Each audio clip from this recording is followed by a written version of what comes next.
زکوٰۃ حقیقت میں ہے کیا، اس کو سمجھ لیجئے۔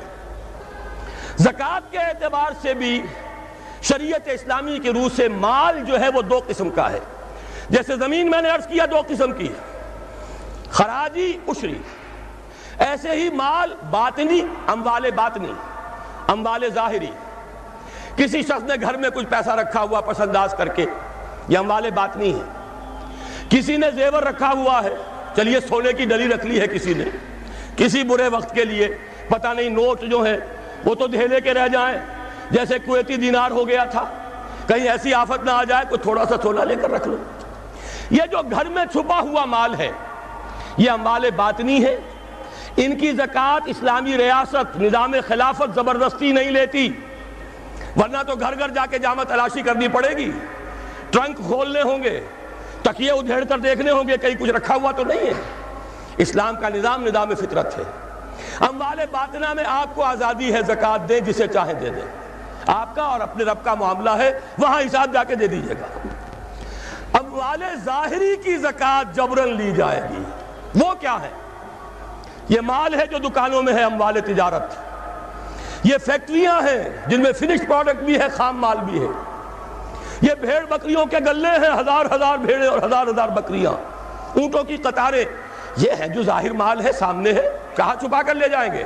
گودام بھی ہے تو وہ گھر تو نہیں ہے، گودام کی تلاشی ہو سکتی ہے، دکان کا حساب لگایا جا سکتا ہے۔ فیکٹری کے اندر اس کی زمین، اس کی مشین، اس کے ٹولز ایگزمپٹ، اس پر زکوٰۃ نہیں ہے۔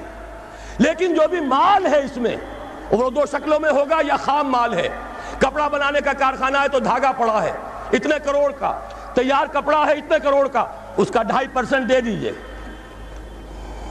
مال ہے 5 لاکھ کا، دکان کے اندر 2.5% دے دیجئے، اموال ظاہرہ ہے۔ اور اس میں اس سے کوئی غرض نہیں کہ سال بھر میں آپ نے کچھ کمایا کہ گوایا، جب تک آپ نصاب کی حد سے اوپر ہیں، چاہے آپ کا اس سال میں آدھا مال گیا، 10 لاکھ کی مالیت تھی، اب آپ 5 لاکھ کے ہیں، لیکن 5 لاکھ پر بھی آپ کو 2.5% دینا ہے، چاہے کمایا ہو چاہے گوایا ہو۔ اور یہ ٹوٹل پر ہے، کسی اکاؤنٹنٹ کی ضرورت نہیں، جو تاریخ معین ہے جا کر دیکھیے کیا مال پڑا ہوا ہے، 2.5% حساب کر کے دے دیجیے۔ اتنی رقم آئے گی۔ ابھی جو کہہ رہے تھے جنرل صاحب کہ یہ نعرہ بھٹو نے لگایا، یہ بالکل وہی بات ہے جو علامہ اقبال نے فرمائی ہے، مغربی تہذیب میں بھی ایک حصہ حق کا ہے، اگرچہ باطل نے اس کے اوپر پورا غلبہ حاصل کر لیا، لیکن حق کا حصہ اس میں بھی تھا۔ وہ کیا تھا؟ اوہام پر اپنی بات نہ قائم کرو، لا تقف ما لیس لک بہ علم ان السمع والبصر والفؤاد کل اولئک کان عنہ مسئولا۔ علم پر بات کرو، وہم پر نہیں، محض تصورات پر نہیں، محض توہمات پر نہیں، علم پر، موقف تمہارا علم پر قائم ہونا چاہیے۔ یہ بات تھی، انہوں نے لی، توہمات کو ختم کیا، کھول آنکھ، زمین دیکھ، فلک دیکھ، فضا دیکھ، مشرق سے ابھرتے ہوئے سورج کو ذرا دیکھ۔ لہذا سائنس بڑھی، ٹیکنالوجی بڑھی، آئی ان کے ہاں ترقی آئی۔ اسی طرح یہ سمجھ لیجئے روٹی، کپڑا اور مکان کوئی کافرانہ نعرہ نہیں تھا، یہ افراد کا بنیادی حق ہے، اور تاریخ انسانی میں پہلی مرتبہ عمر فاروق نے اس حق کا بیان کیا۔ اگر دجلہ اور فرات کے کنارے ایک کتا بھی بھوکا مر گیا تو عمر قیامت کے دن ذمہ دار ہوگا۔ کون مارکس ہے، کیا پدی اور کیا پتی کا شوربہ، کون کوئی جدید تصورات دینے والے ہوں گے؟ یہ کل کی پیداوار ہے اور آج ختم ہو چکے، آج ان کے چہروں پر کالک بلی جا رہی ہے، آج ان کے مجسمے گرائے جا رہے ہیں۔ عمر فاروق کا فرمان، یہ محمد کے غلام اور ایک ادنا تربیت یافتہ سپاہی کا فرمان ہے، یہ تا قیام قیامت قائم رہے گا۔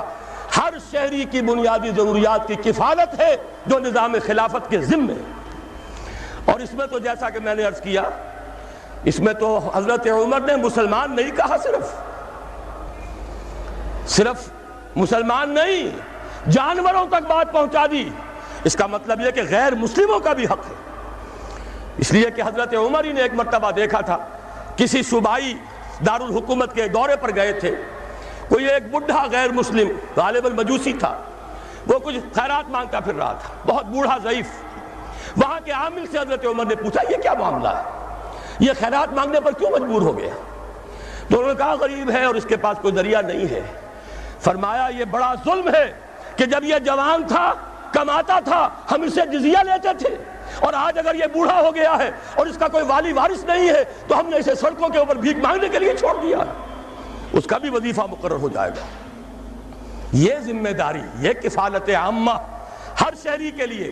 اور یہ جان لیجئے تجارت میں اور صنعت میں یہ سارا فساد جو اس وقت ہے وہ اس وجہ سے ہے کہ عام آدمی، عام کسان، عام مزدور مجبور ہے کہ سرمایہ دار اور جاگیردار کی ٹرمز پر کام کرے۔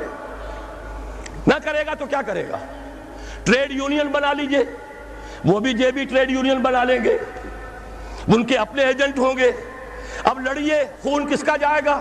مزدور ایک دوسرے سے ٹکرائیں گے، کچھ حاصل نہیں۔ اسلام نے کیا نظام دیا ہے؟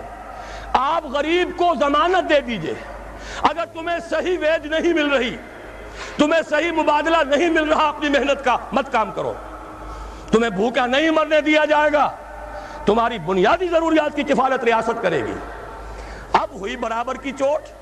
اگر کارخانے دار کہہ سکتا ہے کہ اگر آپ کو یہ چیز منظور ہے کام کیجئے ورنہ جائیے، سب مزدور چلے جائیں گے، میں لاک اپ کر دوں گا، کارخانہ بند کر دوں گا، لیکن یہ کہ مزدور اس وقت یہ نہیں کہہ سکتا، وہ تو کہے گا جناب اسی تنخواہ پر کام کروں گا، اس لیے کہ ایک دن کام نہ کرے شاید بچ جائے، 2 دن کام نہ کرے بچ جائے، تیسرے دن فاقہ آئے گا، اس کے پاس کھانے کو نہیں ہے۔ لیکن اگر معلوم ہو میری ریاست خلافت اللہ فی الارض، وہ ضامن ہے، وہ رب العالمین ہے، اور اسی کی رب العالمینی کا یہ مظہر ہے نظام خلافت، رحمت للعالمینی کا سب سے بڑا مظہر محمد رسول اللہ کی یہ نظام خلافت، یہ ضامن ہے، یہ مجھے بھوکا نہیں مرنے دے گا، یہ میرے بچوں کے لیے کوئی نہ کوئی چھت ضرور فراہم کرے گا، تو پھر اس کے پاس بھی بارگیننگ پاور ہے، وہ بھی قدم جما کر بات کرے گا کہ جناب یہ ویج دیتے ہیں تو کام کروں گا ورنہ نہیں کروں گا۔ یہ ہے جو آسان ترین حل ہے۔ باقی یہ کہ جبر کیا تھا روس نے، اس کا حشر دیکھ لیا، اور سرمایہ دارانہ نظام اس وقت تو بڑا خوش ہے، اس کے ڈنکے بج رہے ہیں، اس کی فتح ہو گئی، سب سے بڑا دشمن سرنگو ہے، وہ تو سجدہ کیے ہوئے ہے۔ لیکن یہ کہ واقعہ یہ ہے سرمایہ دارانہ نظام کے اندر جو کنٹرڈکشنز ہیں، جو تضادات ہیں، اب وہ ظاہر ہوں گے۔ جب باہر مقابلہ تھا، اندر کی لڑائی ختم تھی، اب اندر سے فساد ابھرے گا، اندر سے ایکسپلوژن ہوں گے۔ یہ غیر فطری نظام، یہ غیر انسانی نظام، یہ غیر معقول نظام ختم ہو کر رہے گا۔ کاش کہ اس کی جگہ صحیح، معتدل، متوازن، عادلانہ نظام خلافت، اس کا کوئی نمونہ ہم دنیا کے سامنے پیش کر دیں۔ اس وقت پوری دنیا کی طرف ہماری ذمہ داری ہے، ساری نوع انسانی کے ہم مقروض ہیں کہ ہمارے پاس ہدایت ہے، لیکن ہم اس پر خزانے کا سانپ بن کر بیٹھے ہوئے ہیں، نہ خود عمل کرتے ہیں نہ دوسروں کے سامنے نمونہ پیش کرتے ہیں۔